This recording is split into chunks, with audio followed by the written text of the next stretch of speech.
आसाराम की अकेली रात।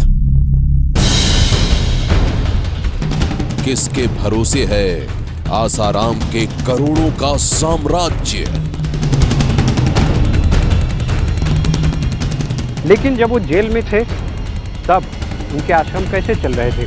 कौन चला रहा था ये आश्रम और आश्रम में क्या क्या होता था? आसाराम के मायावी आश्रम में एबीपी न्यूज।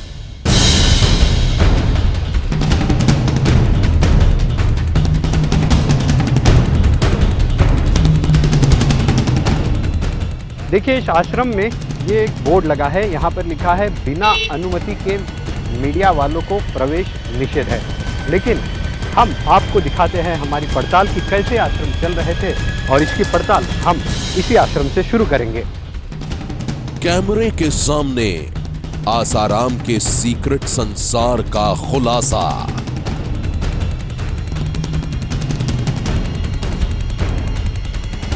आसाराम का अजायब घर। नाबालिग रेप कांड में जोधपुर की सेंट्रल जेल में कैद आसाराम का क्या होगा? 25 अप्रैल को अदालत उसे क्या फैसला सुनाती है? क्या आसाराम को जेल से मिलेगी रिहाई या फिर सलाखों के पीछे ही कटेगी उसकी अकेली रात? अब हर किसी की नजर इसी बात पर टिकी है। फैसले के इंतजार में आसाराम के दिन काटे नहीं कट रहे हैं। उसे रह रहकर अपना आश्रम याद आ रहा है, वो आश्रम जिसके अंदर की दुनिया किसी अजायब घर से कम नहीं है। देखिए एबीपी न्यूज के कैमरे के सामने आसाराम के सीक्रेट संसार का यह खुलासा।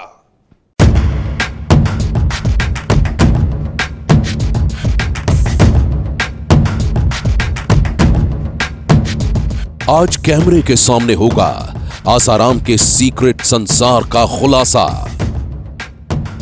आज आसाराम के मायावी आश्रमों की पड़ताल के लिए निकला है एबीपी न्यूज।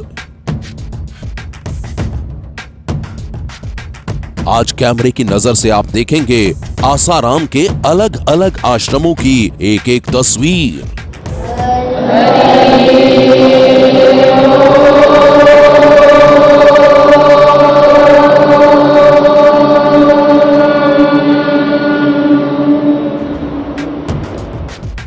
इंदौर से लेकर नासिक तक, सूरत से लेकर जोधपुर तक, अहमदाबाद से लेकर छिंदवाड़ा तक, आज आसाराम के एक एक आश्रम का होगा खुलासा।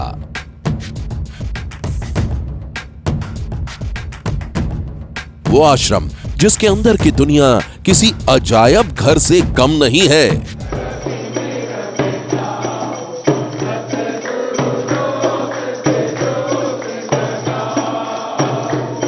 जी हां, एबीपी न्यूज संवाददाता उमेश कुमावत कैमरे की नजर से आपको दिखाएंगे आसाराम के कई बड़े आश्रमों के अंदर की दुनिया।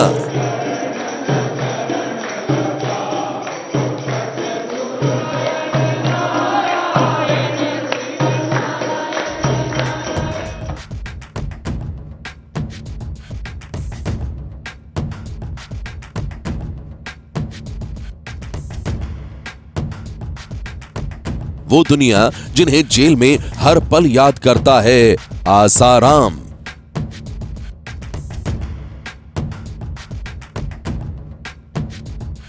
सबसे पहले इंदौर के आश्रम की कहानी। इंदौर का यह वही आश्रम है जहां साल 2013 में बलात्कार के आरोपी आसाराम को गिरफ्तार करने के लिए जोधपुर पुलिस पूरे दल बल के साथ पहुंची थी। तारीख 1 सितंबर 2013, ये वो दिन था जब आसाराम बापू की बलात्कार के मामले में गिरफ्तारी हुई थी। अब इस मामले को 4.5 साल बीत चुके हैं और इंदौर का ये वही आश्रम है, श्री संत आसाराम जी आश्रम एवं ध्यान योग केंद्र इंदौर। यहीं से आसाराम बापू की गिरफ्तारी हुई थी।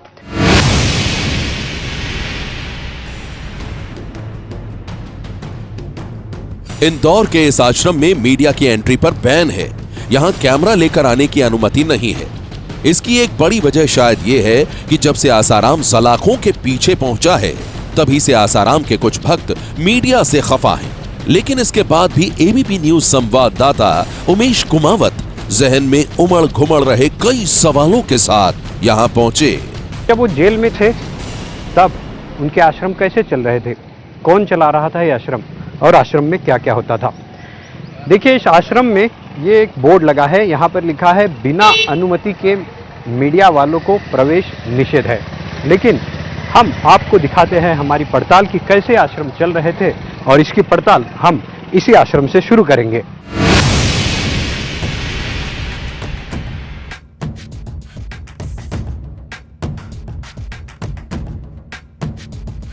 इंदौर का यह आश्रम आसाराम के हजारों करोड़ों की प्रॉपर्टी का छोटा सा एक हिस्सा है। बताया जाता है कि देश भर में आसाराम के 4500 आश्रम हैं, लेकिन उसके भक्तों के लिए इंदौर का ये आश्रम दूसरे सभी आश्रमों से अलग भी है और खास भी। खास इसलिए क्योंकि करीब 4.5 साल पहले इसी आश्रम में आखिरी बार लगा था आसाराम का दरबार। दरअसल पुलिस के हत्थे चढ़ने से पहले इसी आश्रम में छुपकर बैठा था आसाराम। नाबालिग रेप कांड में आसाराम तो जेल की हवा खा रहा है, लेकिन उसके भक्त अब भी उसकी परछाई को यहां ढूंढने के लिए आते हैं। मेरे पति रिटायर्ड डीएसपी है और वो भी छिंदवाड़ा गुरुकुल में, हम दोनों पति पत्नी बापूजी के जाने के बाद भी उधर और इधर और जहाँ भी आश्रमों में सेवा होती है हम दोनों जाते रहते हैं। मतलब इवन हर जगह के आश्रमों में जहाँ जहाँ हम लोगों को थोड़ी लगता है कहीं सेवा है, तो हमारा जीवन तो बापू के लिए ही है। लेकिन अभी वो यहाँ नहीं है, तो फिर आप किस तरह से कामकाज चलाते हैं? कौन नहीं है? बापूजी यहाँ तो नहीं है, तो फिर आप किस तरह से कामकाज चलाते हैं? मतलब आश्रम कैसे चलता है फिर? बापूजी यहाँ नहीं है ये तो आम इंसान सोचता है, हमारे तो कण कण में बापू है। हमको लगता भी नहीं है कि बापू यहाँ है कि वहाँ है। 24 घंटे हमारे साथ है, हर वक्त इस हवा में बापू का वास है, कण कण में बापू का वास है। आश्रम के अंदर पहुंचकर एबीपी न्यूज संवाददाता उमेश कुमावत ने आसाराम के कई भक्तों से बात की। इसी दौरान मुकेश नाम का एक शख्स भी मिला। पता चला कि जब से आसाराम जेल गया है, तभी से इंदौर के इस आश्रम का पूरा दारोमदार मुकेश के कंधों पर है। आसाराम का करीबी भक्त मुकेश बरसों से इस आश्रम में है। मुकेश के साथ आश्रम के चप्पे चप्पे तक पहुंचा एबीपी न्यूज का कैमरा। आप भी देखिए, करीब 14 एकड़ में फैले इस आश्रम में क्या क्या होता है और कैसे चलता है यहाँ का कामकाज।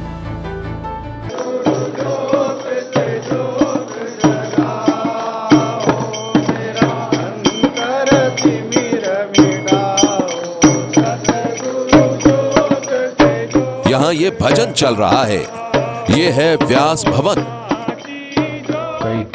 जब आसाराम आश्रम में मौजूद होता था, तब वो यहाँ प्रवचन दिया करता था। उस वक्त प्रवचन सुनने के लिए हजारों की भीड़ उमड़ा करती थी।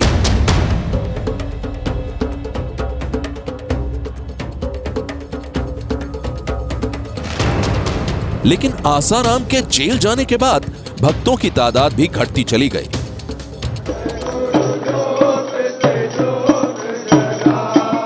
अब आसाराम तो यहां नहीं है, लेकिन आश्रम में हर रविवार को उसका वीडियो प्रवचन होता है। करीब 59 साल की वैजयंती मिश्रा भी आसाराम का वीडियो प्रवचन सुनने के लिए आई थी। साथ में कई और महिला भक्त भी थीं। आसाराम के प्रवचन को सुनने के बाद सभी भक्त उसकी तस्वीर के सामने नतमस्तक होते हैं और फिर पीपल के पेड़ की परिक्रमा करते हैं। कहा जाता है कि पीपल के पेड़ की परिक्रमा के साथ पुरानी परंपरा जुड़ी है।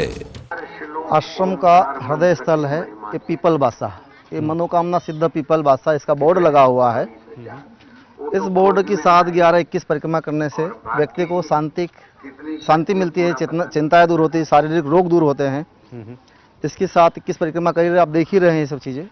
बापूजी ने इसमें शक्तिपात कर रखा है और जो भी लोग आते हैं, और हर पूर्णिमा को जब भी आता है तो बंदा घर से अन्न जल कुछ नहीं लेता है, दर्शन परिक्रमा करने के बाद ही अन्न जल लेता है, और आज भी वो नियम चालू। इंदौर के आश्रम संचालक मुकेश ने एबीपी न्यूज संवाददाता उमेश कुमावत को आसाराम के आश्रमों के बारे में एक बड़ी बात बताई।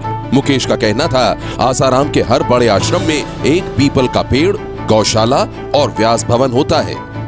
इसके अलावा इस आश्रम में एक साहित्य भवन भी है,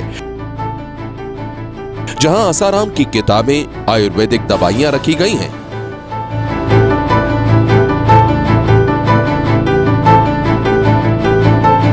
क्या आसाराम के बाद इतने बड़े आश्रम का काम केवल ये एक अकेला शख्स मुकेश संभालता है?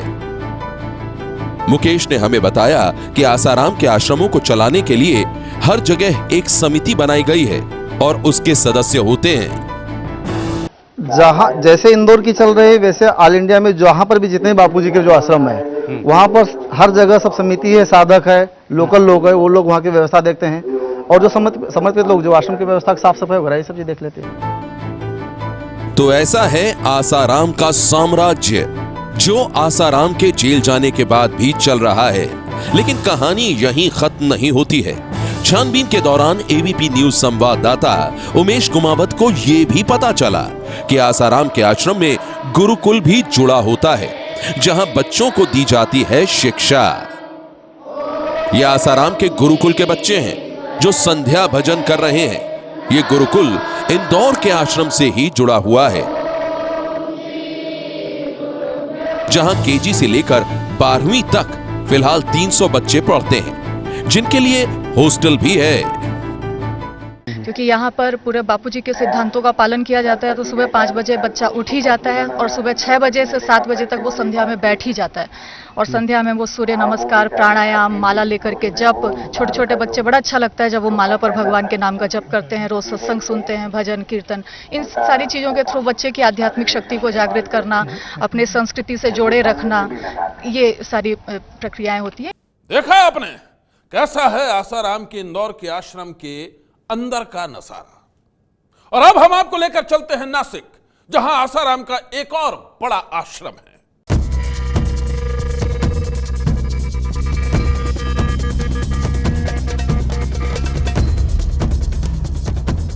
इंदौर की तरह नासिक में भी आसाराम का एक बड़ा आश्रम बना है। इस आश्रम में भी बरसों पुराना एक पेड़, गौशाला और व्यास भवन बना है। आसाराम की गिरफ्तारी के बाद से ही इस आश्रम का संचालन राम भाई के हाथों में है। आश्रम में कामकाज, खर्चे और कमाई के बारे में पूछा गया तो इन्होंने भी वो ही पुरानी कहानी दोहरा दी। हम लोग तो यहाँ पे ध्यान भजन करते हैं, बाकी आश्रम तो यहाँ की समिति है, श्री योग वेदांत सेवा समिति है, वो यहाँ का सब देख रेख करती है। मतलब जो डोनेशन वगैरह आते होंगे? हाँ, डोनेशन मतलब साधक लोग, यानी आश्रम में डोनेशन के लिए तो बापूजी ने मना ही कर दिया कि हमको किसी का डोनेशन यानी दान करना, बापूजी दीक्षा देते समय ही हम लोगों को बोलते हैं कि हमें किसी का रुपया पैसा अन्न वस्त्र नहीं चाहिए, आप ध्यान भजन सेवा साधना करके अपनी उन्नति करो, यही हमारी दक्षिणा है। तो यहाँ पे डोनेशन मतलब ये आश्रम भी जो बनाया है, जैसे कहीं पे 10 लोग इकट्ठा हो जाते हैं वो मंदिर बना देते हैं, यहीं पे ऐसे श्री योग वेदांत सेवा समिति आपस में संगठित हुई कि बापूजी का आश्रम बनाना है, तो आश्रम वही लोग बनाते हैं, चलाते भी वही लोग हैं, बापूजी का नाम रहता है। आसाराम के हर आश्रम के साथ ऐसी ही कहानियां जुड़ी हैं। दरअसल जांच एजेंसियों ने दावा किया था कि आसाराम हजारों करोड़ की संपत्ति का मालिक है, लेकिन अब उनके चेले ये साबित करने पर तुले हैं कि देश भर में सैकड़ों एकड़ में फैले आलीशान आश्रमों का मालिक आसाराम नहीं है, बल्कि इन आश्रमों को तो समितियां चलाती हैं। एबीपी न्यूज संवाददाता अंजलि सिंह जब सूरत के आश्रम में पहुंची तो वहां क्या नजारा था, अब आप जरा ये भी देख लीजिए। इस समय सूरत स्थित उनके आश्रम में हम मौजूद हैं, जहां पर फिलहाल शांति का माहौल है और बताया जा रहा है कि दरअसल फैसला आने से पहले ही आसाराम बापू की ओर से एक चिट्ठी अपने भक्तों के लिए भेजी गई है, जिसमें ये अपील की गई है कि भक्त शांति बनाए रखें और जिस दिन फैसला आए उस दिन कोई भी जोधपुर ना पहुंचे। सूरत स्थित आश्रम में लोगों ने अपने समर्थन में भी जो आसाराम बापू के समर्थन में भी इस तरह से पोस्टर्स भी लगाए गए हैं, जिसमें कहा गया है कि तमाम जो लोग हैं वो उनके समर्थन में हैं और उनको पूरी तरह से जो आरोप लगे हैं वो गलत हैं। और इसी के चलते यहाँ पर कल एक हवन का भी आयोजन किया गया है। उस खास हवन में जो फैसला आने वाला है उससे पहले हर तरह की वो प्रार्थना की जाएगी, जिससे कि आसाराम जल्द से जल्द इस आरोपों से बरी हो जाए। नाबालिग से रेप का आरोपी आसाराम जोधपुर की सेंट्रल जेल में कैद है और इसी शहर में आसाराम का एक बड़ा आश्रम भी है, वो आश्रम जहां पुलिस का भारी पहरा है। नाबालिग बच्ची के साथ रेप के आरोपों से घिरा आसाराम 4.5 साल से जोधपुर की सेंट्रल जेल में बंद है। इसी जेल के अंदर 25 अप्रैल को विशेष अदालत लगेगी। और इसी जेल में सुनाया जाएगा रेप केस में फैसला। नाबालिग रेप केस में फैसला आने से पहले ही जोधपुर में धारा 144 लगा दी गई है। जोधपुर पुलिस ने आसाराम का आश्रम खाली करवाकर उसके समर्थकों को शहर से बाहर भेज दिया है। जोधपुर पुलिस ने आसाराम का जो जोधपुर का आश्रम है उसे कब्जे में लिया है। आपको यहाँ पे पुलिस सुरक्षा व्यवस्था दिखाई देगी। ये आसाराम का आश्रम है जो जोधपुर में है। 25 तारीख को जो यौन शोषण के मामले में फैसला आने वाला है आसाराम पर, उसके मद्देनज़र और सुरक्षा के मद्देनज़र पुलिस ने एहतियातन कदम उठाया हुआ है। आपको दिखाई देगा कि आश्रम के बाहर और आश्रम के अंदर भी पुलिस यहाँ पर मौजूद है। जितने लोग भी यहाँ पर रहते थे उन लोगों को पुलिस ने यहाँ से निकाल दिया है। इसके अलावा जोधपुर पुलिस ने शहर में धारा 144 लगा दी है। ये धारा 21 तारीख से 30 तारीख तक रहेगी, क्योंकि ये कदम इसलिए एहतियातन उठाया गया है कि कोई भी कानून और सुव्यवस्था यहाँ पर ना बिगड़े। इससे पहले देखा गया है कि राम रहीम के मामले में हरियाणा में जो हालात उभरे थे उस तरह के हालात आसाराम के मामले में ना उभरे, इसलिए पुलिस ने यहाँ पर आश्रम से जितने लोग थे उन सब लोगों को यहाँ से निकाल दिया है और यहाँ पर पूरी तरह से पुलिस सुरक्षा लगा दी है। आसाराम के जेल जाने के बाद भी उसके आश्रम की गतिविधियां रुकी नहीं है, वो आज भी जारी है। ऐसे में अब हर किसी की नजर 25 अप्रैल पर टिकी है, जब नाबालिग रेप कांड में आसाराम को जेल के अंदर ही सुनाया जाएगा फैसला। आज की सनसनी में बस इतना ही। आप रहिएगा होशियार, सन्नाटे को चीरती सनसनी फिर देगी दस्तक आपकी दहलीज पर।